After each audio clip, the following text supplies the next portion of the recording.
Hello everyone, welcome back to my YouTube channel. तो आज मैं लाई आप सभी के लिए इम्पॉर्टेंट वीडियो। ये वीडियो है आपकी केमिस्ट्री 149 जो आपका क्रैश कोर्स चल रहा था। सॉरी मैं कल नहीं थी, कल गायब थी क्योंकि मैं कल गई थी जामिया। ठीक है, तो जामिया जाने के बाद वहाँ से मैं चली गई मूवी देखने बैड न्यूज़। ठीक है, बैड न्यूज़ जिसने नहीं देखी वो जाके देख लें बिल्कुल भी अच्छी नहीं थी, उससे कोई भी मोरल हमें मिल नहीं रहा था, बस एक फ़नी मूवी थी, तो आप देख सकते हो बैड न्यूज़। ठीक है, पर उसमें कोई भी मोरल है वो बिल्कुल ही अच्छे संस्कार वाली मूवी नहीं लगी मुझे ठीक है, हमें क्या मतलब, पर ठीक है आप देख सकते हो जा कर के। तो मैं तो देख के आ गई, ठीक है, तो आप भी देख लेना। तो यहाँ पर मैं इसलिए कल लेट आई थी घर पे, इसलिए मैंने कल की वीडियो अपलोड नहीं की थी, पर आज जो है आज भी मैं कहीं बाहर थी, तो इसलिए ना आज आपका लेट हो गया। तो कल से हम बिल्कुल ही रेगुलर रहेंगे और आपके 2-3 वीडियो बाकी है इस कोड को कंप्लीट होने में, तो इसे मैं कंप्लीट कराए बिना छोड़ूंगी नहीं। बाकी भी कोड आपके आते रहेंगे, बस मैं थोड़ी बिजी हो जाती हूँ, इस वजह से थोड़ा सा डिले हो जाता है। तो कल के डिले के लिए सॉरी। आज से हम स्टार्ट कर रहे हैं दोबारा से। तो हमने जहाँ छोड़ा था हम वहाँ से स्टार्ट कर रहे हैं। तो जैसे कि हम यूनिट 13 पे थे, आपके जो है बाकी यूनिट 13 के 13 यूनिट यानी कि मैं करा चुकी हूँ पहले। जिसने नहीं देखी है वो जाकर देख लें एंड सब्सक्राइब करें प्लीज़। ठीक है, क्योंकि बिल्कुल भी सब्सक्राइबर इंक्रीज़ नहीं हो रहे मेरे, तो उसे भी इंपॉर्टेंट ये भी चीज़ है कि मेरे सब्सक्राइबर इंक्रीज़ करना होगा, क्योंकि मैं आपको ये कंटेंट सारा फ्री में प्रोवाइड कर रही हूँ। सारा के सारा आपने देखा होगा कि इग्नू में अगर कोई स्टार्ट भी करा देता है कोई कोड तो उसे कंप्लीट बिल्कुल नहीं करता, पर मैं ऐसा बिल्कुल नहीं करूँगी। हम जो हैं सारी होपफुली सारा जो भी कंटेंट मैं स्टार्ट करा रही हूँ उसको कंप्लीट कराए बिना छोड़ूंगी नहीं। ठीक है, तो अभी आपका जुलाई आज 2 दिन बाद लास्ट होने वाला है। इन जुलाई के एंड तक यानी कि 31 जुलाई तक आपका एक कोड कंप्लीट हो जाएगा। ठीक है, 2 दिन बाकी हैं, आज कल और परसों। तो आपका ये कोड कंप्लीट करा के मानूंगे 1 अगस्त से हम नया कोड स्टार्ट कर देंगे, और साथ में पैरेलल में आपका चलेगा केमिस्ट्री 133 जो मैं अपलोड कर चुकी हूँ, फिजिक्स और मैथ्स भी। ठीक है, तो साथ साथ में चलता रहेगा, और किसी में डिले आ रहा है तो उसके लिए मुझे सॉरी यार, क्योंकि थोड़ा सा मैं भी बिजी हूँ। ठीक है, तो चलो स्टार्ट करते हैं, बाकी सारी बकवास छोड़ते हैं। जो भी चीज़ है मैं कल क्यों नहीं आ पाई थी वो मैंने बता दिया। ठीक है, तो स्टार्ट करते हैं वीडियो विदाउट एनी डिले। तो सबसे पहले हमने कहाँ से छोड़ा था, मैंने आपको रेप्लिकेशन पढ़ा दिया था। ठीक है, रेप्लिकेशन तो मैं पढ़ा चुकी थी पहले। पेन को क्या हो गया मेरे, फिर से मर गया ये कोई नहीं, आप मेरी भावनाओं को समझें, मेरे पेन को मत समझें। रेप्लिकेशन लिखना चाह रही हूँ एक्चुअली में। रेप्लिकेशन, एक सेकेंड, स्क्रीन पे कुछ हो गया है इसके, कोई नहीं छोड़ो। तो आपका जो हम रेप्लिकेशन है, जिसमें रेप्लिकेशन का मतलब मैंने बताया था, आप ना डीएनए से डीएनए की कॉपी बना रहे हो, वो भी आपके बिल्कुल कॉम्प्लीमेंटरिटी कॉपी होते हैं, यानी कि सेम कॉपी होते हैं अपने डॉटर सेल के, और डीएनए से डीएनए बनाने के प्रोसेस को हम रेप्लिकेशन कहते हैं। रेप्लिकेशन को मैं पहले बता चुकी हूँ कि रेप्लिकेशन कैसे होता है, थोड़ा सा रिकैप ले लेते हैं। रेप्लिकेशन में आपका जो रेप्लिकेशन स्टार्ट होता है प्रोसेस, उसमें क्या होता है, आपके सबसे पहले एंजाइम जो आते हैं वो हेलिकेज आते हैं, यानी कि आपके पहले जो दोनों स्ट्रैंड होंगे, क्योंकि आपका डीएनए क्या है, डबल स्ट्रैंडेड है, उसके स्ट्रैंड को हम पहले अलग करेंगे। उस अलग होने के आपका एक वाई शेप का स्ट्रक्चर बन जाता है, जिसे क्या बोला था पीछे हमने क्या बोला था, रेप्लिकेशन फॉग बोला था। ये देखो, ये रेप्लिकेशन फॉग बोला था। फिर आपके जो स्ट्रैंड को हमने अलग अलग किया है यहाँ पर, ठीक है, 3 to 5 एंड 5 to 3 प्राइम वाले को हमने अलग अलग किया, तो एक कंटिन्यूस बनता है और एक हमारा डिसकंटिन्यूस सिंथेसिस के स्ट्रैंड बनते हैं। ठीक है ना, ये आपका डॉटर 5 स्ट्रैंड है और ये आपका डॉटर 3 स्ट्रैंड है। तो आपके जो डॉटर 5 एंड पे कंटिन्यूस स्ट्रैंड है उसे लीडिंग स्ट्रैंड कहते हैं, और इस वाले को हम क्या कहते हैं, लैगिंग स्ट्रैंड कहते हैं। लैगिंग स्ट्रैंड को हम ओकाज़ाकी फ्रेगमेंट्स कहते हैं, ये हमारे बनते हैं। इस तरीके से जो है आपका डीएनए पॉलीमरेज जो होता है एंजाइम यहाँ पे वर्क करता है। अब हम पढ़ेंगे आरएनए सिंथेसिस यानी कि ट्रांसक्रिप्शन। ट्रांसक्रिप्शन में बेसिकली क्या होता है, आप डीएनए से ना, बेसिकली डीएनए से आप क्या बनाते हो, एमआरएनए बनाते हो। ठीक है, ये एमआरएनए लिखना चाह रही हूँ मैं, पता नहीं क्या हो गया स्क्रीन पे मेरे। एमआरएनए अगर आप बनाते हो डीएनए से, ठीक है, तो वहाँ पे आप क्या बना रहे हो, एमआरएनए बना रहे हो डीएनए से, तो उस प्रोसेस को हम बोलते हैं ट्रांसक्रिप्शन। ठीक है, और पढ़ लेते हैं। देखो, there are 3 types of RNAs, मैंने पढ़ा दिया था आपको कि टाइप्स ऑफ आरएनएज कितने होते हैं। एक होता है आपका आरआरएनए, एक होता है ट्रांसफर आरएनए, एक होता है मैसेंजर आरएनए। आरआरएनए आपका क्या है, राइबोसोमल। सिमिलर केमिकल स्ट्रक्चर होते हैं, पॉलीटेक न्यूक्लियोटाइड्स ये बने होते हैं। ठीक है, और लिंक होते हैं फॉस्फोडाइस्टर लिंकेज से। अब ये इनके साइज और सेकेंडरी स्ट्रक्चर में और फंक्शंस में अलग अलग होते हैं, ये यूनिट 12 में मैं आपको पढ़ा चुकी हूँ। अब DNA templates identical chemical reaction होता है, सिमिलर टू दैट अब प्रोसेस जो आती है आपकी ट्रांसक्रिप्शन आती है, यानी कि आप डीएनए से क्या बना रहे हो, डीएनए से आप बना रहे हो एमआरएनए। जब एमआरएनए बनाते हो आप, उस प्रोसेस को हम ट्रांसक्रिप्शन कहते हैं। ठीक है, तो देखो यहाँ पे जो चीज़ें लिखी हुई हैं ना वो बहुत ज़्यादा अलग अलग होंगी आपकी। मैं जो इंपॉर्टेंट चीज़ है वो बता रही हूँ, और एक सिंपल सा मैं वो बताऊँगी आपको। एक सिंपल सा मैकेनिज्म जो आप लिख सकते हो, क्योंकि यहाँ पे बहुत बड़ा बड़ा मैकेनिज्म है तो आप इसको ना याद करने में थोड़ी सी प्रॉब्लम होगी। तो आपको मैं एक सिंपल से बताऊंगी कि किस तरीके से आपका ट्रांसक्रिप्शन होता है, ठीक है, वो सारी चीज़ें हम यहाँ पे बताएंगे। तो सबसे पहले जो आपका ट्रांसक्रिप्शन है, हम जानते हैं कि आपका ट्रांसक्रिप्शन जो प्रोकैरियोट्स में होता है, प्रोकैरियोट्स का ट्रांसक्रिप्शन आपका साइटोप्लाज्म में होता है, ठीक है। कहाँ होता है? साइटोप्लाज्म में। यूकैरियोट्स में जो ट्रांसक्रिप्शन होगा आपका यूकैरियोट्स में, वो आपका न्यूक्लियस में होगा, ठीक है। तो ये चीज़ें आपको ध्यान रखनी है कि आपका यूकैरियोट्स वाला कहाँ पे होगा? न्यूक्लियस में होगा। प्रोकैरियोट्स वाला कहाँ पे होगा? आपका साइटोप्लाज्म में होगा। अब भाई एंजाइम भी लगते हैं, ठीक है, जैसे कि डीएनए रेप्लिकेशन में डीएनए पॉलीमरेज लग रहा था, वैसे भी आरएनए सिंथेसिस में आपका आरएनए पॉलीमरेज लगेगा, ठीक है। ओके जी, चलते हैं। अब डीएनए के पास देखो क्या होते हैं। आपके डीएनए के पास कई सारे सीक्वेंस ऑफ बेसिस होते हैं, जिसे प्रोमोटर साइट कहते हैं। प्रोमोटर आपका जो होता है बिगिनिंग ऑफ ट्रांसक्रिप्शन कराता है। तो ये मैं सारी चीज़ें बताने वाली हूँ कि आपका प्रोमोटर है। प्रोमोटर कहाँ से होता है? जो स्टार्टिंग कराएगा, ठीक है, जो क्या कराएगा? स्टार्टिंग कराएगा ट्रांसक्रिप्शन, उसे प्रोमोटर साइट कहते हैं। एंजाइम जो होता है इसके अंदर बाइंड करता है और आरएनए सिंथेसिस करता है। तो प्रोमोटर साइट आपका वो साइट है जहाँ पे आके आपका एंजाइम बाइंड करता है। वो एंजाइम बाइंड करेगा, उसके बाद आपके आरएनए की सिंथेसिस कराना स्टार्ट कर देगा। अब डीएनए जो होता है प्रोमोटर साइट पे वो अनबाइंड होता है, 2 सिंगल स्ट्रैंड लगाता है, ठीक है। 1 strand is called as sense. एक स्ट्रैंड को हम बोलते हैं कोडिंग स्ट्रैंड। आपने पहले पढ़ा होगा कि आपने 12th में पढ़ा होगा, ठीक है, जो मोल बायो आपका मॉलिक्यूलर बेसिस ऑफ इनहेरिटेंस, उसमें पढ़ोगे कि 2 स्ट्रैंड होते हैं यहाँ पे। अब ये दो स्ट्रैंड में एक पहला स्ट्रैंड जिसे हम सेंस या फिर कोडिंग स्ट्रैंड कहते हैं, दूसरा स्ट्रैंड आपका होता है टेम्पलेट स्ट्रैंड। टेम्पलेट स्ट्रैंड आप जो रीड करते हो कोड को, वो 3 to 5 डायरेक्शन में करते हो। ये स्ट्रैंड में हम आरएनए ट्रांसक्रिप्शन यूज़ करते हैं और यहाँ पे आरएनए ट्रांसक्रिप्शन 5 to 3 डायरेक्शन में होता है। DNA synthesis where both the strands are replicated, ठीक है। RNA polymerase require any primer. किसी भी प्राइमर की जरूरत नहीं होती, लेकिन डीएनए को होती है। जब आप रेप्लिकेशन करते हो तो वहाँ पे प्राइमर की जरूरत होती है, लेकिन यहाँ पे जो होता है आरएनए को कोई भी प्राइमर की जरूरत नहीं होती है। अब आपके पास कई सारे जो है टर्मिनेशन सिग्नल्स होते हैं। आरएनए पॉलीमरेज जो होगा स्टॉप एंड रिलीज करेगा न्यूली सिंथेसाइज्ड आरएनए को। कुछ ना कुछ स्टार्टिंग कोडॉन्स होंगे तो आपके कुछ टर्मिनर होंगे, यानी कि टर्मिनेशन साइट होगा। टर्मिनेटर आपके होते हैं, जहाँ पे टर्मिनेटर वाला साइट होगा वहाँ पे आपका जो आरएनए ट्रांसक्रिप्शन है वो रुक जाएगा, ठीक है। ये हम नेक्स्ट सेक्शन में देखेंगे, इसके आगे वाला। उसके बाद रेगुलेशन ऑफ प्रोटीन बायोसिंथेसिस भी देखेंगे। पॉलीमरेज रिएक्शन में एक्सोन्यूक्लियस एक्टिविटी नहीं होती है, ठीक है, ये भी बनना है। अब आपका ट्रांसक्रिप्शन जो है कंटिन्यूस प्रोसेस होता है, जहाँ पे आरएनए ट्रांसक्रिप्ट होता है वो 5 to 3 डायरेक्शन में होता है विदाउट एनी ब्रेक।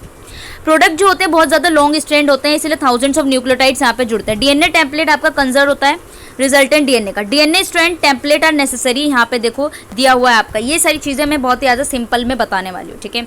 तो हम स्टार्ट कर लेते हैं यहाँ पर इस सिंपल चीज़ को कैसे करेंगे। तो एक स्लाइड दिखा देती हूँ मैं आपको, एक सेकेंड, एक स्लाइड देखेंगे, ठीक है।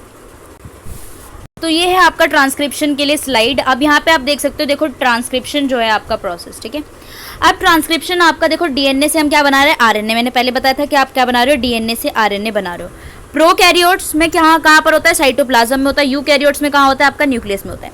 अब देखो मैंने बताया था आपके पास 2 स्ट्रैंड होते हैं, एक होता है टेम्पलेट, एक होता है कोडिंग स्ट्रैंड। आपको समझ में आ रहा है? टेम्पलेट स्ट्रैंड जो होता है वो 3 to 5 डायरेक्शन होता है और आपका कोडिंग स्ट्रैंड 5 to 3 डायरेक्शन में होता है। यहाँ पे आपके प्रोमोटर्स लगे होते हैं और लास्ट में आपका टर्मिनेटर लगाता है। बीच में आपके स्ट्रक्चरल जीन लगे होते हैं, ये आपने पहले पढ़ा होगा, ठीक है। कोडिंग पे आपका कोडिंग जो होता है इसका अपोजिट वाला होता है, तो इसीलिए प्रमोटर 3 एंड पे लगा होगा और कोडिंग में आपका जो टर्मिनेटर है वो 5 एंड पे लगा होगा। अब देखो 3 to 5 में देखो एक चीज़ जो है आपकी, 3 वाला क्या है? कम है। कम है तो हम उसे कौन सा बोलेंगे? डाउन स्ट्रीम वाला साइड बोलेंगे। 5 वाला अपवर्ड है तो हम इसे क्या बोलेंगे? अप स्ट्रीम वाला बोलेंगे। इसी तरीके से 3 पे लगा हुआ है तो ये वाला आपका डाउन स्ट्रीम हो जाएगा और ये 5 पे लगा हुआ है तो ये आपका क्या होगा? अप स्ट्रीम हो जाएगा। अब यहाँ पे टेम्पलेट स्ट्रैंड में जो आपका सबसे पहला टेम्पलेट स्ट्रैंड है, ठीक है, उसमें जो प्रोमोटर साइट है वहाँ पर क्या होता है आपका? जहाँ से आरएनए पॉलीमरेज बाइंड करता है। तो देखो यहाँ पे लिखा हुआ है कि आपका प्रोमोटर जो है वो ऐसा साइट है जहाँ पे आपका आरएनए पॉलीमरेज जो है वो बाइंड करता है, ठीक है, समझ में लग गया। अब उसके बाद देखो क्या होता है, ये देखो यहाँ पे टाटा बॉक्स होता है ना, प्रोमोटर साइड्स पे लगे होते हैं। ये आपके टर्मिनेटर कहाँ पे होंगे? ये कोडिंग स्ट्रैंड पे टर्मिनेटर इस साइड होता है, प्रोमोटर इस साइड होता है, आपके उल्टा होता है। स्ट्रक्चरल जीन देखो, सबसे पहले स्ट्रक्चरल जीन में देखो यहाँ पे ना एक एग्जांपल दिया है कि आपका जैसे हम इसके कोड बना रहे हैं GCGCATAT, ठीक है, आपका ग्वानिन साइटोसाइनिन, ग्वानिन साइटोसाइनिन। आप देखो ग्वानिन का उल्टा क्या होता है? 5 से 3 प्राइम में अगर हम बना रहे हैं, ठीक है, 5 से 3 आपका क्या है? कोडिंग है। तो अगर आप टेम्पलेट से कोडिंग वाला स्ट्रैंड में बना रहे हो, कोडिंग वाले में बना रहे हो ना, तो आपका कैसे होगा? आपको क्या करना है? एडेनिन की जगह हम क्या बात कर रहे हैं? हम बात कर रहे हैं आरएनए की, तो आरएनए में जो एडेनिन से बनाता है कोड वो यूरेसिल होता है, लेकिन आपका डीएनए में एडेनिन से बनता है थाइमिन। अब देखो, अब जी से जो उसका कॉम्प्लीमेंट्री होगा वो क्या होगा आपका एंटीकोडोन, साइटोसाइनिन, साइटोसाइनिन का गुआनिन, गुआनिन साइटोसाइनिन, साइटोसाइन गुआनिन, ए के बाद क्या होगा यू होगा, टी होगा तो एडेनिन होगा, एडेनिन से क्या होगा यू होगा। बस ये आपका डिफरेंस होता है आरएनए और डीएनए में। और अगर आप इसका बना रहे हो, ठीक है, यहाँ पे बना रहे हो, ये क्या है आपका सी जी टी ए ये आप बना रहे हो। और अगर आपको कोडिंग स्ट्रैंड से आपको एंटीकोडोन बनाना है 3 to 5 में, 3 to 5 में बनाना है, तो आपको पता है क्या करना होता है कि सिर्फ और सिर्फ आप एडेनिन के थाइमिन की जगह एडेनिन की जगह यू लगा देंगे, बाकी सारा सेम होगा। तो यहाँ पे सी जी टी, ए की जगह यू, टी ए की जगह यू, सेम इस तरीके से बनेगा, ठीक है। तो आई होप आपको समझ में आ रहा हो। अब स्ट्रक्चरल जीन जो होते हैं ना आपके, यहाँ पे हम बात करें, देखो स्ट्रक्चरल जीन जो होते हैं वो आपके 2 टाइप के होते हैं। अगर एक होगा तो मोनोसिस्टर्निक होगा, मैनी होगा तो पॉलीसिस्ट्रॉनिक होगा, ठीक है। टर्मिनेटर क्या होता है आपका, जहाँ पे ट्रांसक्रिप्शन एंड हो रहा है, और प्रोमोटर क्या है, जहाँ पे आपका आरएनए पॉलीमरेज लग जा रहा है, ठीक है। नेक्स्ट पे चलते हैं।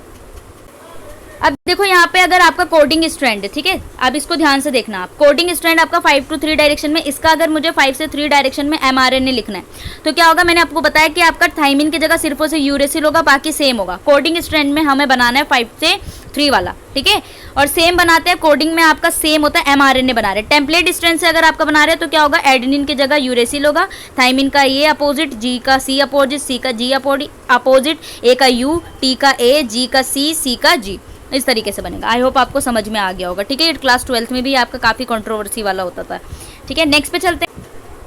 अब जो यहाँ पे आपको समझना है वो मैकेनिज्म समझना है। देखो आप ना मैकेनिज्म जो ये वाला मैं बता रही हूँ ना, ये वाला लिख के आना अपने एग्जाम में, क्योंकि ये वाला आप अच्छे से समझ लोगे और ये इजी भी है एज कम्पेयर टू आपके बुक से, ठीक है। ये इजी है तो आप अच्छे से लिख लोगे, बस आपको लिखना है। सबसे पहले मैकेनिज्म में जो होता है ना आपका, वो आपको क्या करना होता है, अनवाइंडिंग करनी होती है डीएनए की। मैंने आपको बताया कि अनवाइंडिंग करनी होती है डीएनए की, जैसे कि आप रेप्लिकेशन करोगे तो वहाँ पे भी सबसे पहला स्टेप यही है कि आपको अनवाइंडिंग करनी होती है। तो मैकेनिज्म में आप ट्रांसक्रिप्शन कर रहे हो, यानी कि आप डीएनए से आरएनए बना रहे हो, तो आपका जो डीएनए को अनवाइंडिंग करोगे वो उसकी किसकी हेल्प से करोगे, आरएनए पॉलीमरेज की हेल्प से। ये आपका एंजाइम है, ये एंजाइम आप यूज करते हो ताकि आपका अनवाइंडिंग हो जाए डीएनए का। फिर स्टार्ट होता है आपका इनिशिएशन।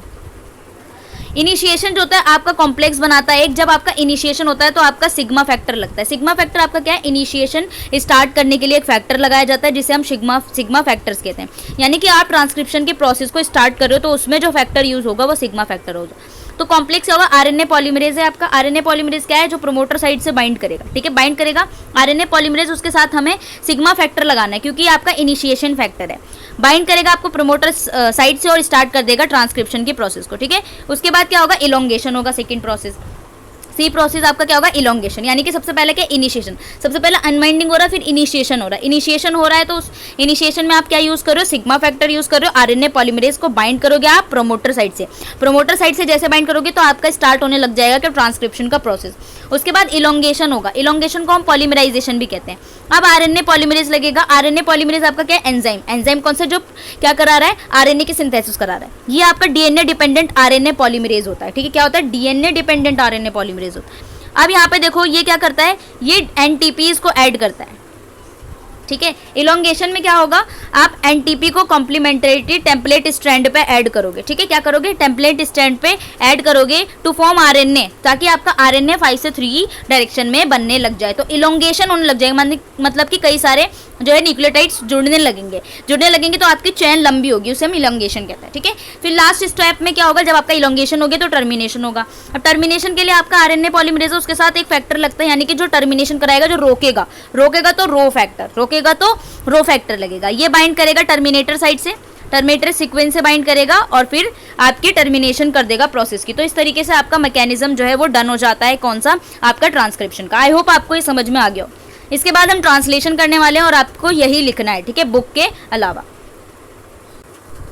अब जो यहाँ पे आपको दिया हुआ है ना ट्रांसक्रिप्शन स्टार्ट करने के लिए, ठीक है, ये आपका दिया हुआ है इस तरीके से आपका, लेकिन आप वैसे लिख लेना जैसे मैंने बताया था। प्रोमोटर वाला साइड बनाना जैसे मैंने बताया था, उस तरीके से बना के आप मैकेनिज्म लिख लेना, ठीक है।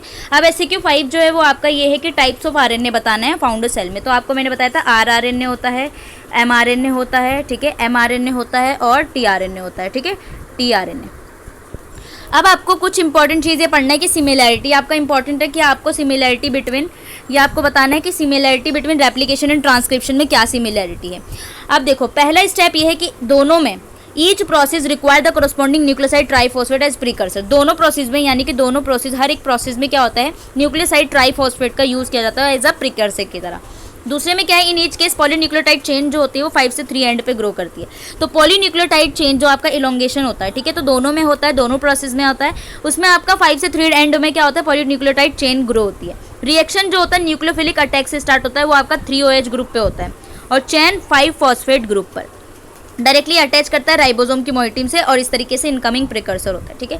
थर्ड क्या है, रिएक्शन जो होता है आपका hydrolytic removal of pyrophosphate ions होता है। ये आपको याद करना है, ठीक है, किस तरीके से क्या सिमिलैरिटी है। दोनों केस में जो सीक्वेंस बनता है प्रोडक्ट का वो बेस पेयरिंग में होता है डीएनए टेम्पलेट की, ठीक है, इस तरीके से आपका होता है। अब नेक्स्ट जो पढ़ना है आपको, पढ़ना है प्रोटीन सिंथेसिस यानी कि ट्रांसलेशन।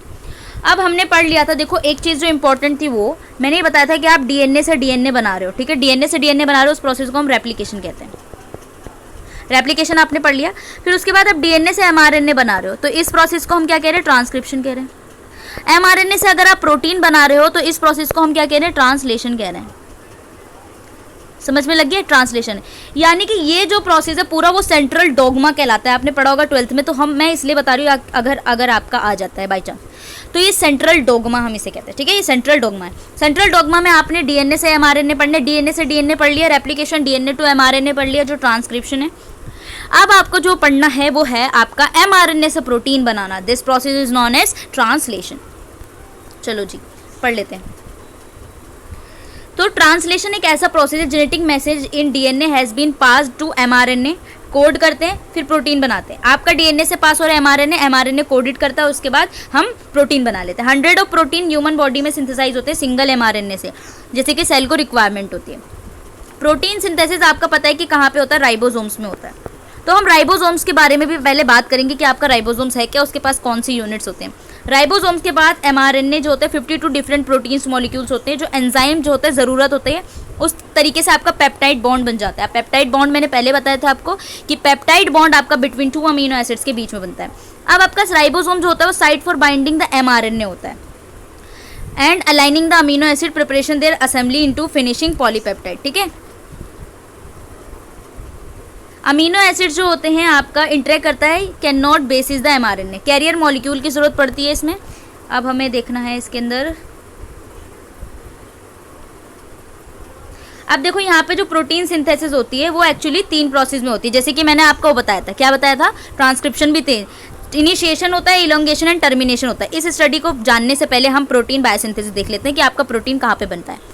तो आपके 3 स्टेप होंगे, वो भी मैं आपको एज अ नोट्स के थ्रू बताऊंगी, ठीक है, और उसी नोट्स में से आप लिख लेना। स्ट्रक्चर एंड यहाँ पे हमें देखना रोल ऑफ राइबोसोम्स। तो देखो loci of protein biosynthesis are ribosomes, यानी कि राइबोसोम जो होते हैं आपके बायोसिंथेसिस करते हैं किसके, प्रोटीन्स का। लार्ज कॉम्प्लेक्सेस ऑफ प्रोटीन होते हैं राइबोसोमल में आपका आरएनए, जो आरएनए आपका मोस्ट अबंडेंट है। 2 सब यूनिट होते हैं, एक लार्ज होता है एक स्मॉल होता है, आपने देखा होगा। साइज जनरली जो होते हैं in terms of sedimentation coefficient, जिसे हम एस वैल्यू से डिटरमाइन करते हैं। राइबोसोम्स के पास अप्रोक्सीमेटली मास ऑफ अप्रोक्सीमेशन, यानी कि पार्टिकल का मास इतना होता है, 2.5 × 10⁻6 डाल्टन होता है। सेडिमेंटेशन कॉफिशिएंट जो होता है वो 70s एंड देयर सब यूनिट्स जो होंगे, मैंने बताया था आपका प्रोकैरियोट्स में 70s राइबोसोम्स होते हैं। एस जो है वो आपका स्वेटबर्ग यूनिट होता है, जिसे हम सेडिमेंटेशन कॉफिशिएंट भी कहते हैं। 50s एंड 30s मैंने बताया था इनकी मैथ, बायो वैल्यू की मैथ कमज़ोर होती है। तो अगर आप 70 लिखोगे तो आपको 30 प्लस कितना होना चाहिए, 40 होना चाहिए था, ठीक है, तभी आपका 70। लेकिन यहाँ ऐसा नहीं, इनकी मैथ कमज़ोर है, इसीलिए ये 50 + 30 करेंगे, ठीक है। तो आपका 50 वाला जो है वो क्या होगा, लार्जर यूनिट होगा, और 30 वाला आपका क्या होगा, स्मॉलर होगा, ठीक है जी। 30s सब यूनिट्स में 21 डिफरेंट प्रोटीन्स होते हैं, जिसमें 16s आरएनए मॉलिक्यूल है। 50 में आपके 32 होते हैं, जिसमें 2 आरएनए मॉलिक्यूल्स होते हैं, 5s आरएनए, 23s आरएनए। ये आपका नीट का क्वेश्चन है, ठीक है।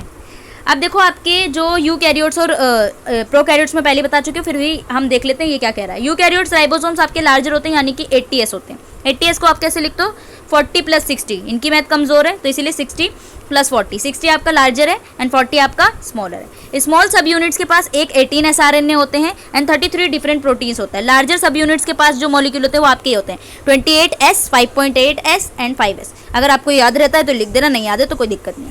45 डिफरेंट प्रोटीन्स होते हैं। फंक्शनल डिफरेंस, यहाँ पे कोई भी फंक्शनल डिफरेंस नहीं होता, प्रोकैरियोटिक राइबोसोम्स है, यूकैरियोटिक राइबोसोम्स है।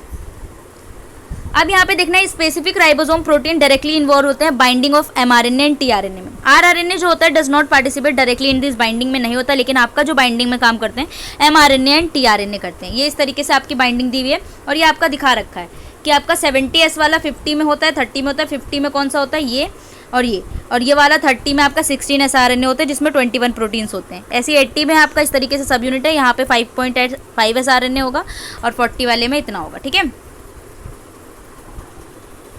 अब राइबोसोम्स के पास दो बाइंडिंग साइट्स होती है टीआरएनए मॉलिक्यूल्स के लिए, यानी कि आपके राइबोसोम्स जो होते हैं ना वो कहाँ पे बाइंड करते हैं, आपके टीआरएनए पे बाइंड करते हैं। तो टीआरएनए जो होता है वो आपका कहाँ पे जाता है, राइबोसोम्स पे बाइंड करने के लिए, और इनके पास दो बाइंडिंग साइट होती है, एक ए साइट है, ठीक है, जिसे अमीनो एसाइल कहते हैं, एक पी साइट है जिसे पेप्टाइडल साइट्स कहते हैं, और एक ई साइट है जिसे आप क्या बोलोगे, एक्सटेंड ओवर बोथ। अब ये सारे होते हैं ना, 3 साइट्स होती हैं इसमें, ए पी ई। अब ये साइट्स आप ट्रांसलेशन में पढ़ोगे, ठीक है। अब यहाँ पे देखो ट्रांसलेशन के टाइम पे देखो इंपॉर्टेंट चीज़ है, A site on the ribosome bind incoming amino acyl tRNA. A site आपका वो साइट है जहाँ पे आपका अमीनो एसाइल टीआरएनए, ठीक है, अमीनो एसाइल टीआरएनए उनके पास अमीनो एसिड्स होगा, वो आके इस पर बाइंड करता है, currently occupy this site. This codon next amino acid add करेगा, ग्रोइंग करेगा पेप्टाइड चेन को। पी साइड पे क्या होता है आपका, ये मैं इसलिए बता रही हूँ क्योंकि आपका प्रोसेस अभी स्टार्ट होगा ना, इसलिए पी साइड पे आपका क्या होगा, ग्रोइंग चेन, जहाँ पे पेप्टाइडल टीआरएनए यानी कि पेप्टाइड का फॉर्मेशन होगा। ये चेन अमीनो एसिड्स को कैरी करेगा और आपका सिंथेसाइज हो जाएगा ए एंड पी जो होता है ट्रांसलेशन में। अब आपका जो मैकेनिज्म है प्रोटीन सिंथेसिस का, देखो सबसे पहले यहाँ पे मैं बता देती हूँ आपको क्या क्या चीज़ है। अब आपके यहाँ पे जो चीज़ होंगे आपके 4 स्टेप्स है, पहले एक्टिवेशन होगा, उसके बाद इनिशिएशन होगा, उसके बाद इलोंगेशन होगा, देन टर्मिनेशन होगा। अब मैं इसको और अच्छे से डीपली बताऊँगी आपका, जो आप ये चीज़ देख रहे हो ना, ये देखो भाई, इसको समझने में कितना टाइम लगेगा ये तुम देखो ना, ये देखो, इसको मैं बिल्कुल शॉर्टली बताऊंगी और उसी को यूज़ करके आप ना पूरा ट्रांसलेशन लिख सकते हैं, ठीक है। तो स्टार्ट करें, वो चलो स्टार्ट करते हैं। इसको स्टार्ट करने से पहले मैं आपको ये बता देती हूँ कि ट्रांसक्रिप्शन में क्या आपका प्रोकैरियोट्स और यूकैरियोट्स में क्या डिफरेंस है, ठीक है। थोड़ा सा बता देती हूँ, अगर आपके आ गया कि आपका प्रोकैरियोट्स एंड यूकैरियोट्स में क्या डिफरेंस है तो वो आपको बताना होगा, ठीक है, नाइस एंड क्लियरली समझाएंगे। तो देखो यहाँ पे पैरामीटर आपका लोकेशन में पहले बता चुकी थी, ठीक है। आपका पहले लोकेशन है, यानी कि आपका जो है ट्रांसक्रिप्शन कहाँ पे हो रहा है, प्रोकैरियोट्स में तो साइटोप्लाज्म में होता है, यूकैरियोट्स में आपका न्यूक्लियस में होता है। सिस्ट्रॉन आपका मैंने बताया ये पॉलीसिस्ट्रोनिक, पी से याद रखना, प्रोकैरियोट्स में सिस्ट्रॉन होते हैं पॉलीसिस्ट्रोनिक, एंड आपका यूकैरियोट्स में होता है मोनोसिस्ट्रोनिक। आरएनए पॉलीमरेज जो होता है वो प्रोकैरियोट्स में आरएनए पॉलीमरेज 2 होता है, यहाँ पे आरएनए पॉलीमरेज 1 2 3 होता है। 1 2 3 में जो होता है ना आपका, वो यहाँ पे देखो रुको मेरी टीना से याद करना है। आरएनए पॉलीमरेज 1 आरआरएनए बनाता है, आरएनए पॉलीमरेज 2 एमआरएनए बनाता है, रुको मेरी टीना, ठीक है। आरआरएनए एमआरएनए टीआरएनए, ये आरएनए पॉलीमरेज आपके 1 2 3 इस तरीके से। उसके बाद स्प्लिट अरेंजमेंट जो यहाँ पे नहीं होता, यानी एक्सोन इंट्रॉन्स लगे होते हैं। यहाँ पे आपका जो होता है ट्रांसक्रिप्शन इन प्रोकैरियोट्स में वो कैसे होता है, अगर आपका आगे की ट्रांसक्रिप्शन इन यूकैरियोट्स लिखो तो आपको एक्सोन इंट्रॉन्स के होता है, यानी कि आप जो है ट्रांसक्रिप्शन कराने के लिए, ठीक है, देखो यहाँ पे आपको दिखा देती हूँ। सबसे पहले यहाँ पे जो होता है स्प्लाइसियोसोम्स होते हैं जो आपके इंट्रॉन्स को रिमूव करते हैं। यहाँ पे जो अरेंजमेंट होता है आपके 5 और 3 डायरेक्शन में, ये आपका एक्सोन इंट्रॉन एक्सोन इंट्रॉन। तो इंट्रॉन आपके जो होते हैं वो काम के नहीं होते, इसीलिए हम इंट्रॉन्स को रिमूव कर देते हैं, फिर आपका जो चेन बनता है उसमें एक्सोन वाले होते हैं। देखो उसके लिए जो एंजाइम होता है स्प्लाइसियोसोम्स होते हैं, स्प्लाइसियोसोम्स आपका इंट्रॉन्स को रिमूव कर देंगे, फिर आपके 5 प्राइम में कैपिंग होगी, जो कैपिंग होगी वो आपकी एम गुआनोसाइड ट्राइफॉस्फेट होगा। यानी कि आप जब आरएनए की सिंथेसिस करा रहे होगे, यानी कि आरएनए यहाँ पे बन गया, ट्रांसक्रिप्शन में प्रोटीन सिंथेसिस कराओगे तो आपका न्यूक्लियस में जो ये एमआरएनए जाएगा वो इस तरीके से नहीं जाएगा, अच्छे से पैक होके जाएगा। सबसे पहले आप उस पर कैप लगाओगे, तो कैप आप कहाँ लगा रहे हो, 5 प्राइम में। 5 प्राइम में जो कैप है, कैप का नाम भी है भाई, तो एम गुआनोसाइन ट्राइफॉस्फेट, ठीक है। 3 प्राइम में आप टेलिंग करते हो, टेलिंग किस में करोगे, टेलिंग में जो करोगे वो आप ये करोगे कि पॉलीएडिनाइलेट का आप क्या करोगे, टेल लगा दोगे। इस तरीके से आपका ट्रांसपोर्ट हो जाएगा साइटोप्लाज्म में, फिर ये आपका ट्रांसपोर्ट हो जाएगा, ठीक है, इस तरीके से। नेक्स्ट पे चलते हैं, आपका ट्रांसलेशन पढ़ना है। अब हम आ गए ट्रांसलेशन पे, ठीक है। ट्रांसलेशन देखो आपका एमआरएनए से हम क्या बना रहे हैं, प्रोकैरियोट में बना रहे हैं, ठीक है। एमआरएनए से प्रोटीन्स बना रहे हैं, that process is known as translation. अब ट्रांसलेशन आपका प्रोकैरियोट्स में कहाँ होता है, यूकैरियोट्स में कहाँ होता है, ये सारी चीज़ें आप देख सकते हो। तो आपका प्रोकैरियोट्स में ट्रांसलेशन और यूकैरियोट्स में दोनों साइटोप्लाज्म में होता है, ठीक है। ध्यान रखना कि आपका ट्रांसलेशन का प्रोसेस दोनों में होता है।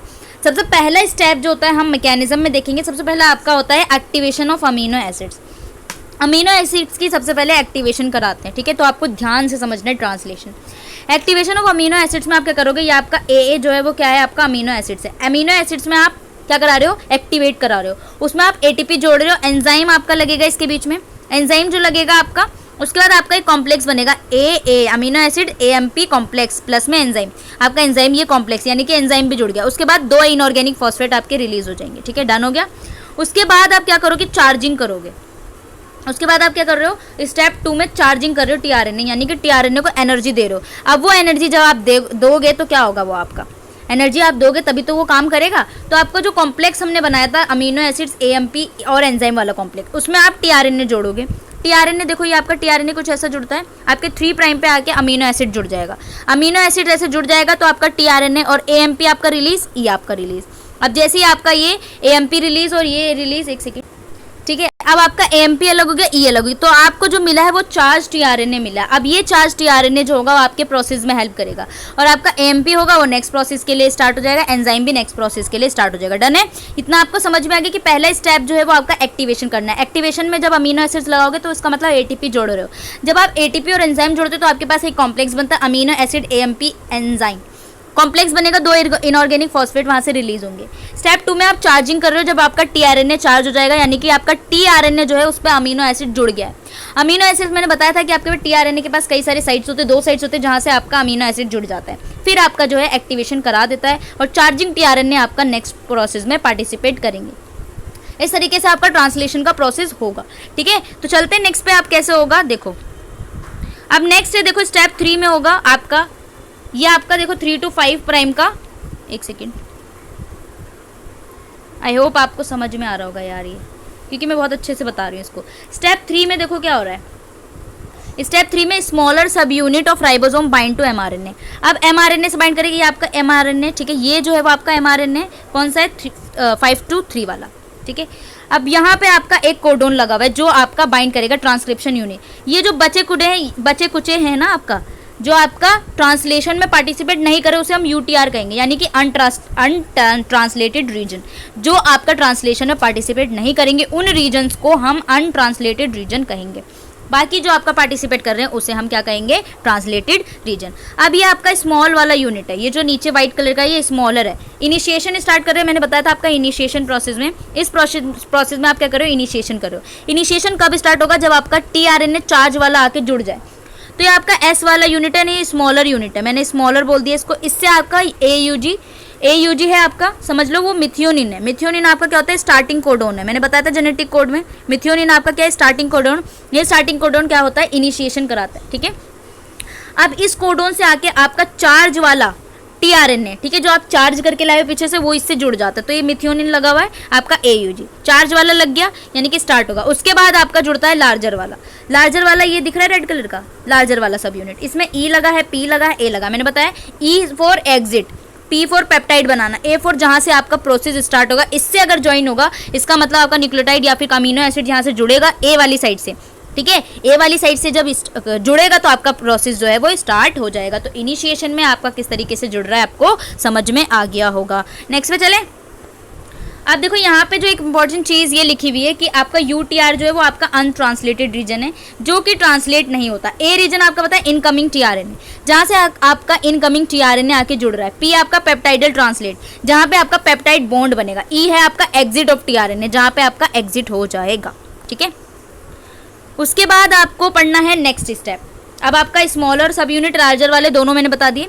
स्टेप 4 जो होगा वो आपका वो इलोंगेशन होगा, यानी कि आप पॉलीपेप्टाइड चेन इलोंगेट कर रहे हो और ज़्यादा वहाँ से अमीनो एसिड इस तरीके से जुड़ते रहेंगे। ए साइड से जुड़ेंगे, पी साइड में पेप्टाइड बॉन्ड बनेगा, ई साइड से एग्जिट करेगा, फिर ए साइड पे जुड़ेगा, पी साइड में पेप्टाइड बॉन्ड बनेंगे, ई साइड से एग्जिट कर जाएंगे। इस तरीके से आपका चेन का इलोंगेशन होगा और पॉलीपेप्टाइड लंबी सी चेन बन जाएगी।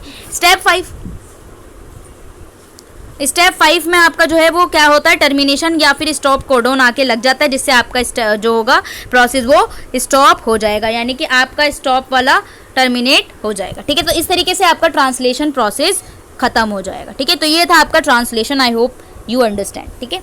नेक्स्ट पे चलते हैं। तो यहाँ पर देखो सबसे पहला स्टेप जो था वो आपका क्या था, एक्टिवेशन था, ठीक है। यहाँ पे भी आप देख सकते हो कि सबसे पहला स्टेप जो था वो एक्टिवेशन था, ठीक है। एक्टिवेशन ऑफ अमीनो एसिड्स में आप देख सकते हो कि यहाँ पे एक्टिवेशन ऑफ अमीनो एसिड्स में क्या कर रहे हो आप, अमीनो एसाइल टीआरएनए सिंथेज, ये आपका एंजाइम होता है। आपने अमीनो एसिड लिया, उस पर एटीपी लगा रहे हो, एटीपी से आपका क्या बन गया, कॉम्प्लेक्स बन गया और इनऑर्गेनिक फॉस्फेट अलग हो गया, ठीक है। फिर आप इसको ट्रांसफर कराते हो जहाँ पे आपका टीआरएनए के पास ये जुड़ जाएगा, जिससे आपका चार्ज हो जाएगा, तो इसे हमने क्या बोला, चार्ज टीआरएनए बोला, ठीक है। समझ में आ गया। इस तरीके से आपका इनिशिएशन होगा, उसके बाद पॉलीपेप्टाइड चेन बनेगी। इनिशिएशन भी मैंने बता दिया किस तरीके से होगा। ये आपका जो AUG है, ये आपका स्टार्ट वाला कोडोन है, या टीआरएनए आके जुड़ जाएगा आपका मिथ्योनिन के साथ, ठीक है। एंटी कोडोन का मतलब क्या है कि आपका स्टार्ट कोडोन है AUG, तो A का उल्टा यूरेसिल, क्यों, क्योंकि ये RNA, और U का उल्टा A और G का उल्टा C, तो ये आपका एंटी कोडोन बोलेंगे, AUG का एंटी कोडोन, ठीक है। फिर इलोंगेशन होगा, इलोंगेशन में आप क्या बना रहे हो, एक लंबी चेन बना रहे हो, ठीक है, इस तरीके से लॉन्ग। टर्मिनेशन क्या होगा आपका, पॉलीपेप्टाइड चेन, यानी कि ट्रांसलेशन वाला रीजन खत्म हो गया, देन ये आपका चैप्टर खत्म, ठीक है। तो इस तरीके से मैंने आपको ये बताया, इसमें टाइम लेके क्योंकि इंपॉर्टेंट है इसलिए। फिर नेक्स्ट पे चलते हैं। आपका नेक्स्ट चैप्टर है, थोड़ा सा क्वेश्चन डिस्कस करना है, अगर टर्मिनल क्वेश्चन चलो ये बाद में हो जाएगा, चलो नेक्स्ट पे चलेंगे। आपका नेक्स्ट है ब्लॉक 5, ठीक है। ब्लॉक 5 में आपको क्या क्या पढ़ना है, ये सारी चीज़ें हम यहाँ पर डिस्कस करेंगे। आपका बायो एनर्जिक्स एंड मेटाबॉलिज्म, यूनिट 14 पे हम आ गए हैं। आपका मैं यूनिट 14 अभी देखूंगी, आपका बायो एनर्जेटिक्स, ठीक है। उसके बाद यूनिट 15 में आपको पढ़ना है कार्बोहाइड्रेट का मेटाबॉलिज्म, देन पढ़ोगे crabs cycle and metabolic reaction. And unit 70 में आपका 17 में मेटाबॉलिज्म, लिपिड्स एंड प्रोटीन का मेटाबॉलिज्म किस तरीके से किया जाता है, उसके अकॉर्डिंग आपका ये पूरा चैप्टर कंप्लीट, यानी पूरा कोड कंप्लीट हो जाएगा। तो हम यूनिट 14 पे चलते हैं, ठीक है। Let's start unit 14। यूनिट 14 में आपको पढ़ना है बायो एनर्जेटिक्स। बायो एनर्जेटिक्स यानी कि आपने थर्मोडाइनमिक्स पढ़ा होगा। अभी जो स्टूडेंट्स मेरा वो लेक्चर देख रहे हैं केमिस्ट्री 133 का, वो आपका पूरा थर्मोडाइनमिक्स यानी बायो एनर्जेटिक्स है। तो आपका यहाँ पे भी बायो एनर्जेटिक्स है, ठीक है। इस केमिस्ट्री के कोड में बायो एनर्जेटिक्स है, जिसमें आप पूरा थर्मोडाइनमिक्स में सिस्टम पढ़ोगे, सराउंडिंग पढ़ोगे, यूनिवर्स पढ़ोगे, ठीक है। सारी चीज़ें हम यहाँ पे देखेंगे। तो इसमें हमें क्या क्या देखना है, हम यहाँ पे इंट्रो देख लेते हैं। इंट्रोडक्शन में आप देखोगे, उसके बाद थर्मोडाइनमिक्स में आप फर्स्ट लॉ देखोगे, सेकंड लॉ देखोगे, फिर कन्वेंशंस देखोगे। मैंने बताया था work, heat, convention. Delta G देखोगे आप, हीट कपलिंग रिएक्शन देखोगे। ATP आपका जो होता है आपका energy carrier in biological transformation, ये इंपॉर्टेंट है, हमेशा क्वेश्चन बन के आता है। फिर आप ATP के हाइड्रोलिसिस देखोगे, फिर आप रोल ऑफ ATP देखोगे बायोलॉजिकल ट्रांसफॉर्मेशन में, ठीक है। देन उसके बाद आपको स्ट्रक्चरल बेसिस रोल बताना है ATP का, फिर फॉर्मेशन ATP कैसे हो रहा है। एक आपका सबस्ट्रेट लेवल फॉस्फोराइलेशन होता है, एक आपका ऑक्सीडेटिव फॉस्फोराइलेशन होता है। देन फोटोसिंथेसिस पढ़ोगे। उसके बाद आपको ATP, ये आपका चैप्टर लंबा है थोड़ा, ATP एनर्जी रिक्वायरिंग फंक्शंस में क्या क्या आपका ATP किस किस एनर्जी में कैसे रिक्वायर होता है। फिर ऑर्गेनिक मॉलिक्यूल कैसे बनता है, फोटोसिंथेसिस पढ़ना है। थर्मोडाइनमिक्स लिविड सेल्स में क्या होता है ये पढ़ना है। चलो जी, यहाँ पे जो आपको पढ़ना है कि बायोकेमिकल रिएक्शंस जो होते हैं, ठीक है, डायरेक्शन में क्या है, biochemical reactions should be under physiological condition. फिर आपको एनर्जी इनपुट आउटपुट को देखना है। फिर आपको डिस्क्राइब करना है सिग्निफिकेंस, फॉर्मेशन, यूटिलाइजेशन ATP। फिर आपको एप्लीकेशन देखना है थर्मोडाइनमिक प्रिंसिपल का, थर्मोडाइनमिक और बायोकेमिकल रिएक्शन। तो आपको एक चीज़ है, थर्मोडाइनमिक्स को हम एनर्जेटिक्स बोलते हैं। In terms of some laws have evolve basis of human experience में हम डिस्क्राइब करेंगे बायोकेमिकल रिएक्शंस को, दैट इज थर्मोडाइनमिक्स। थर्मो मतलब हीट, थर्मो मतलब क्या, हीट, ठीक है। डायनामिक्स मतलब काइनेटिक्स एंड ऑल, ठीक है। इसमें सबसे चीज़ें आपको थर्मोडाइनमिक्स में जो पढ़ना है, थर्मोडाइनमिक्स को पढ़ने के लिए आपको सारी चीज़ों का एक ज्ञान होना चाहिए। वो ज्ञान आपका system, surrounding, open, close, isolated system, ये सारी चीज़ें पढ़ेंगे। तो सबसे पहले हम सिस्टम की ही बात कर लेते हैं। तो आपका थर्मोडाइनमिक्स में क्या होता है, portion of universe which we intend study considering the system and everything is surrounding. आप किसी भी चीज़ पे, यानी कि आप जिस चीज़ पे स्टडी कर रहे हो, that is known as system, वो आपका सिस्टम है। यानी कि आप जिस पे काम कर रहे हो वो आपका सिस्टम होता है। बाकी सिस्टम के आसपास की चीज़ें आपकी सराउंडिंग होती है, और सिस्टम एंड सराउंडिंग को एक साथ मिला के यूनिवर्स कहते हैं, ठीक है। डन हो गया। तो यहाँ पे लिखा है कि थर्मोडाइनमिक्स से आपका किसी भी कोई भी पोर्शन है यूनिवर्स का जिस पे आप स्टडी कर रहे हो, और एवरीथिंग एल्स जो भी इसके अकॉर्डिंग अलग चीज़ें हैं, ठीक है, other than system, that is surrounding. System separated from its surroundings, system को आप सराउंडिंग से अलग कर रहे हो तो उसमें आपका एक बाउंड्री होता है। अब आपकी रियल भी हो सकती है और इमेजिनरी भी हो सकती है। अब surrounding exchange matter and energy, exchange of matter, आप देखो क्या होता है, सिस्टम के भी टाइप्स होते हैं। तो एक होता है आपका ओपन टाइप। ओपन में क्या होता है, ऐसा सिस्टम है जहाँ पे आपका मैटर और एनर्जी दोनों परमिट हो सके, यानी कि दोनों का ट्रांसफर हो सके, दैट इज ओपन सिस्टम। दूसरी तरफ आपका होता है क्लोज्ड। क्लोज में क्या होता है, flow of energy but not matter, आपका एनर्जी ट्रांसफर हो सकता है लेकिन मैटर ट्रांसफर नहीं होता, ठीक है, वो आपका क्लोज सिस्टम हो गया। तीसरा आपका ना ही आपकी एनर्जी परमिट होगी ना ही आपका मैटर परमिट होगा, दैट नॉन एज कौन सा सिस्टम, आपका आइसोलेटेड सिस्टम। उसके बाद आप यहाँ पे देखो कई सारे स्टेट ऑफ सिस्टम में देखना है कि आपको वेरिएबल्स होते हैं। स्टेट ऑफ सिस्टम में क्या होता है, आपके स्टेट होते हैं, डिफाइन कैसे करेंगे, वैल्यू ऑफ थर्मोडायनेमिक वेरिएबल्स में प्रेशर टेम्परेचर एग्जांपल के लिए, ठीक है, यहाँ पे प्रेशर टेम्परेचर ये सारी चीज़ें आपकी स्टेट ऑफ सिस्टम होती हैं, ठीक है, कई सारे पैरामीटर्स। देखो यहाँ पे जो आपका ये लिखा हुआ है वो ये है कि आपका ये ओपन सिस्टम है जहाँ पे ये देखो ब्लू वाला जो है वो मैटर है, सॉरी ऑरेंज वाला मैटर है, एनर्जी ब्लू वाली, दोनों यहाँ पे चेंज हो रहे हैं, तो आपका ओपन सिस्टम। यहाँ पे देखो क्लोज्ड में ये आप अंदर रह गए, चेंज नहीं हो रहा, और ये एनर्जी चेंज हो रही है, दैट इज क्लोज सिस्टम। यहाँ पे दोनों ही चेंज नहीं हो रहे, तो आपके आइसोलेटेड। अब आपके यहाँ पे स्पॉन्टेनियस प्रोसेस होती है एक, वो पढ़ना है। तो स्पॉन्टेनियस प्रोसेस, स्पॉन्टेनिटी का मतलब होता है change and chemical reaction take place on its on according to on, तो दैट इज स्पॉन्टेनिटी। स्पॉन्टेनिटी आपको देखना है, it has no relationship rate change, rate change से कोई भी रिलेशनशिप नहीं है। जैसे कि आपका एक सॉलिड है, अमोनियम क्लोराइड ऐड किया पानी में, it goes into solution, solution बन गया। Similarly when acid and alkali को मिक्स करेंगे तो न्यूट्रलाइज हो जाते हैं एक दूसरे में। ये एग्जांपल आपके स्पॉन्टेनियस प्रोसेस है। तो स्पॉन्टेनिटी को हम ये देखेंगे कि कितना चेंज आ रहा है, कितना केमिकल रिएक्शन हो रहा है अपने अकॉर्डिंग, दैट इज स्पॉन्टेनिटी। अब आपको जो पढ़ना है इंपॉर्टेंट वो ये है, देखो यहाँ पे भी लिखा हुआ है, catalyst can any alter spontaneous it can not bring, छोड़ो इसे, ने आपका फर्स्ट लॉ पढ़ना है। फर्स्ट लॉ ऑफ थर्मोडायनेमिक्स जो होता है total energy of a system पर डिपेंड करता है, आपका सराउंडिंग यूनिवर्स जो आपके कांस्टेंट होती हैं। तो एनर्जी कंजर्वेशन पे आपका जो पहला लॉ है वो कंजर्वेशन ऑफ एनर्जी पे डिपेंड करता है, जहाँ पे आपकी एनर्जी ना ही चेंज हो सकती है ना ही डिस्ट्रॉय हो सकती है, सिर्फ और सिर्फ एक फॉर्म से दूसरे फॉर्म में ट्रांसफर हो सकती है। आपके सिस्टम में चेंज हो रही है एनर्जी ए से बी में, it exchange with the surrounding and perform some work, कुछ फंक्शन परफॉर्म कर रहा है, तो उससे फर्स्ट लॉ कैसे होगा आपका, देखो फाइनल माइनस इनिशियल एनर्जी यानी कि energy change is equals to delta E बोल सकती हूँ। ई बी जो आपका फाइनल एनर्जी, ई ए जो आपका वो क्या है इनिशियल एनर्जी, तो इसे हम डेल्टा ई लिखेंगे। तो change in energy is equals to Q minus W, Q is heat, W is work, ठीक है। तो आपका देखो ये ई ए ई बी आपका एनर्जी है सिस्टम जिसे इंटरनल एनर्जी कहते हैं, तो आपको यू से भी डिटरमाइन कर रहे हैं, पर यहाँ पे ई ए दिया हुआ है तो हम यहाँ पे ई ए से कर रहे हैं। जो मैंने केमिस्ट्री 133 में पढ़ा है उसमें मैं यू से दिखा रही हूँ क्योंकि वहाँ पे ई से दिखा रखा है, ठीक है। क्यू आपका हीट एब्जॉर्ब है by the system and surrounding, W है जो आपका work done on the system and surrounding.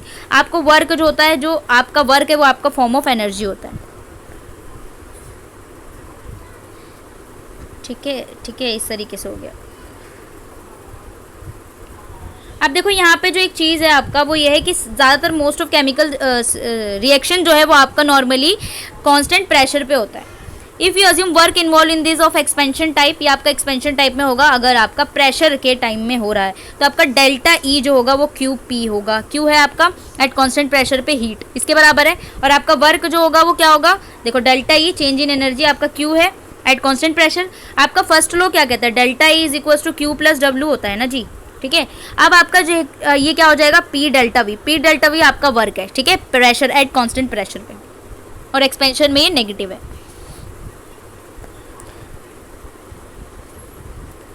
अब देखो यहाँ पे क्या हुआ है, P जो है वो डोनेट करता है constituency of pressure rearranging equation. अब इस इक्वेशन को हम रीअरेंज करते हैं तो आपका E A plus P W A यानी E B plus P V B, यानी कि आपका प्रेशर और change in energy, change in volume है, तो एक V B minus V A होगा ना, और आपका चेंज इन एनर्जी क्या होगा, ई बी माइनस ई ए होगा। इस तरीके से आपका अगर हीट को रीअरेंज कर देते हो तो आपका क्यू पी इधर आ जाएगा, E B plus P V B हो जाएगा minus E A plus P V हो जाएगा, ठीक है।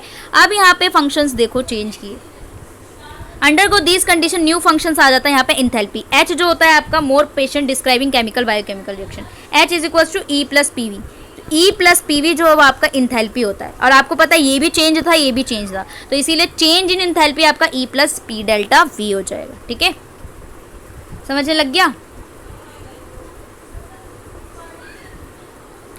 तो देखो यहाँ पे एक स्पॉन्टेनिटी रिएक्शन के लिए आता है आपका डेल्टा एच वाला। डिफाइन टू थर्मोडायनेमिक प्रॉपर्टीज आपने देखा ई एंड एच। ई क्या है आपका इंटरनल एनर्जी, एच क्या है आपका इंथैल्पी।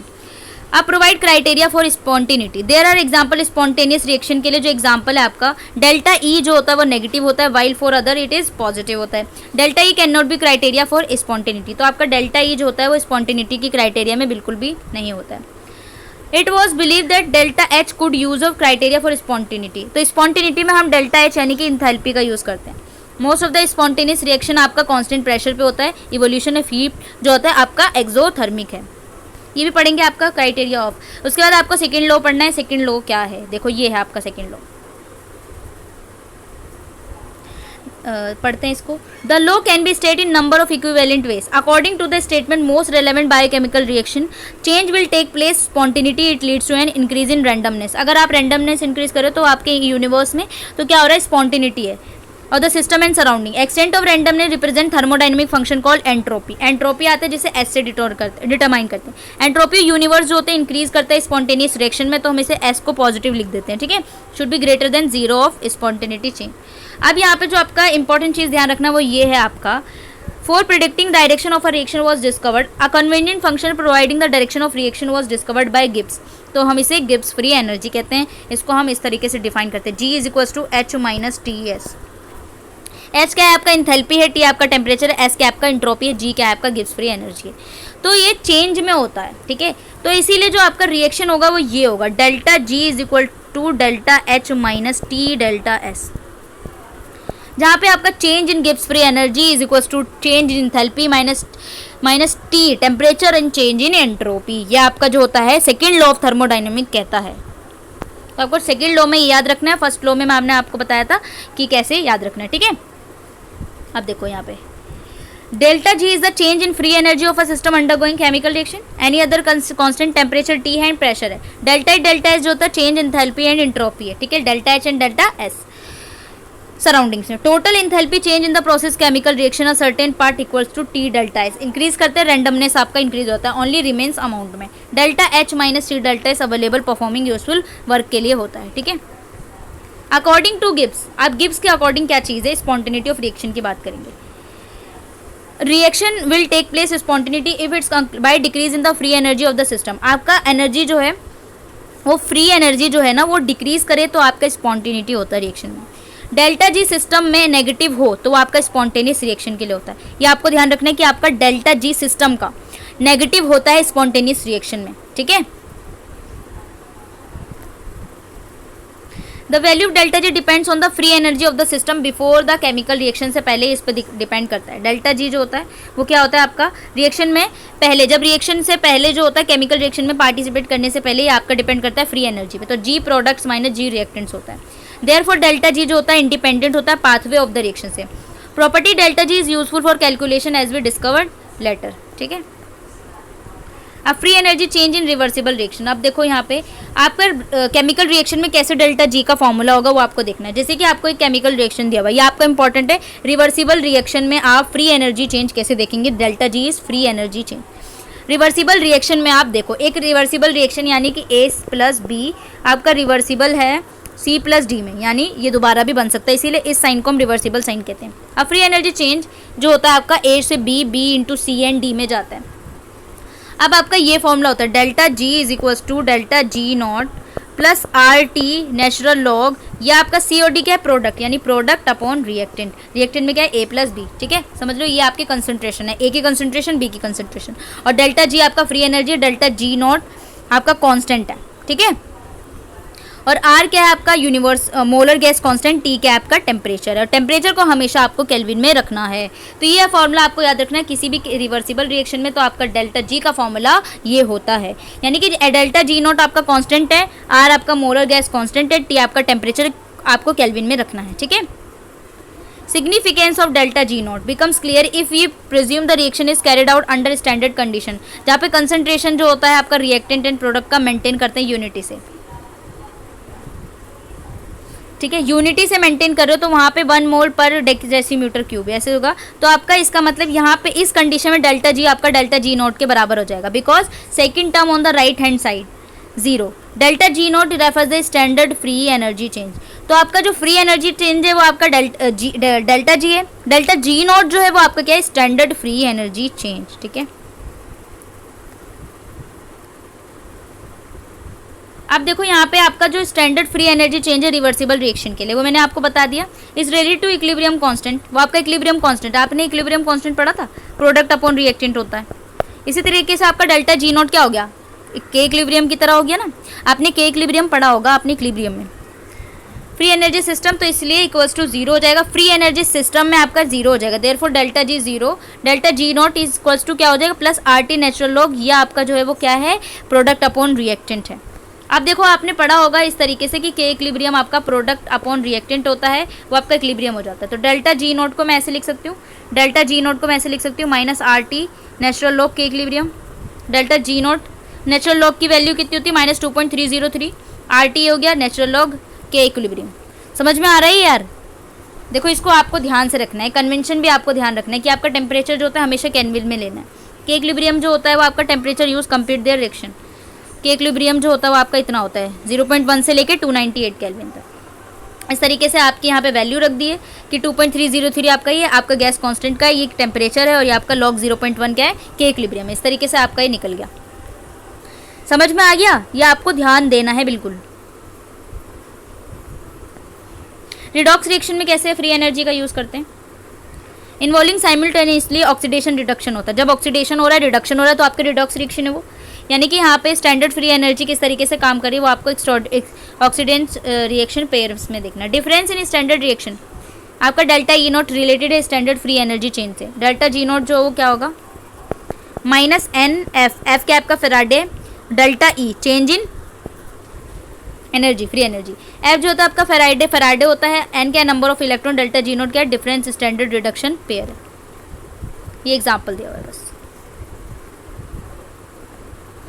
अब आपको देखना है कि convention in biochemical energetics, convention देखना है आपको कि किस तरीके से होगा, डिपेंड्स कैसे करेगा। ठीक है, ये ज़्यादा आपका आता नहीं है, लेकिन मैं इसलिए बता रही हूँ ऊपर से थोड़ा थोड़ा क्या आप पढ़ लेना अगर आगे इसमें से क्वेश्चन जो यहाँ से आता है इंपॉर्टेंट। तो डेल्टा जी मैंने आपको बता दिया ना, बस यहाँ पे ये आपको ना ये लिख के बता दिया है इसने कि डेल्टा जी को आप थोड़ा सा वैल्यू डालोगे और इस तरीके से आपका आंसर निकल जाएगा। ठीक है, additivity of delta G value coupling reactions में देखना है। कपलिंग रिएक्शन में आपका क्या क्या चीज़ होगी, डेल्टा ई होगी, फ्री एनर्जी आपका होगा, इंटरनल एनर्जी होगा, डेल्टा एच होगा, डेल्टा जी होगा। इनिशियल एंड फाइनल स्टेट पे डिपेंड करते हैं सिर्फ और सिर्फ। ठीक है, state A and B, then आप देखो यहाँ से डेल्टा जी आपका हो रहा है, समझ लो ए से बी रिएक्शन हो रही है, तो जी बी माइनस जी होगा, ए से बी होगा तो G B minus G A single step है। टेक प्लेस इंटरमीडिएट, ठीक है, इंटरमीडिएट बन रहा है तो आपका आई माइनस ए हो जाएगा जो आपका इंटरमीडिएट रिएक्शन है। और अगर आपका इनिशियल एंड फाइनल पे डिपेंड कर रहा है तो I minus A plus delta G B minus A, इस तरीके से होगा। इसे हम कपलिंग रिएक्शन कहते हैं। ठीक है, और कपलिंग रिएक्शन का एग्जाम्पल आपका दिया हुआ है ये कि ग्लूकोज है, आपने ग्लाइकोलिसिस पढ़ा होगा कि ग्लूकोज से इनऑर्गेनिक फॉस्फेट डाल के ग्लूकोज 6 फॉस्फेट बनता है, इसमें डेल्टा जी की एनर्जी इतनी है। एटीपी हाइड्रोलिसिस करके ये है, ओवरऑल रिएक्शन ये होती है जिसे हम कपलिंग रिएक्शन कहते हैं। ठीक है ना, एटीपी आपका ये इंपॉर्टेंट है, एटीपी जो है वो आपका energy carrier biological energy transformation, energy carrier होता है आपका एटीपी, बायोलॉजिकल एनर्जी ट्रांसफॉर्मेशन में किस किस तरीके से हेल्पफुल होता है वो आपको देखना है। You will recall free energy change under isothermal conditions में देखा होगा आपने, जहाँ पे एनर्जी की जरूरत होती है यूजफुल वर्क करने के लिए। सिंस लिविंग सिस्टम में भी फंक्शनली जो होता है फंक्शन वो आइसोथर्मली होता है। यहाँ पे फ्री एनर्जी परफॉर्म कई सारे एनर्जी रिक्वायरमेंट फंक्शन करते हैं। की फंक्शन जो होता है सेलुलर मेटाबॉलिज्म में वो ये होता है आपका फ्री एनर्जी को एक सिस्टम से दूसरे सिस्टम में कैसे हम ट्रांसफर कर रहे हैं, एक पॉइंट से दूसरे पॉइंट में। ठीक है, उसमें हम यूज़ करते हैं आपका एटीपी। एटीपी क्या है आपका एडिनोसाइन ट्राइफॉस्फेट। अब एटीपी जो है वो आपका किस तरीके से काम करता है, आपका कैरियर की तरह फ्री एनर्जी में, और ये मॉलिक्यूल ऑफ चॉइस पर्पस से बिलोंग करता है। सबसे पहली चीज़ जो होती है इसकी वो हाइड्रोलिसिस ऑफ एटीपी होता है। तो आपने यूनिट 2 में पढ़ा होगा एटीपी जो होता है वो न्यूक्लियोटाइड प्यूरिन बेस्ड होता है, एडेनिन और राइबोस शुगर ट्राइफॉस्फेट यूनिट होते हैं ये। Given the structure ATP, ATP जो होता है हाइड्रोलिसिस करता है, प्रोडक्ट जो देता है वो एडीपी देता है, एडिनोसाइड मोनोफॉस्फेट एएमपी देता है, इनऑर्गेनिक फॉस्फेट देता है। Large amount of free energy generate करता है हाइड्रोलिसिस ऑफ एटीपी से। तो एटीपी अगर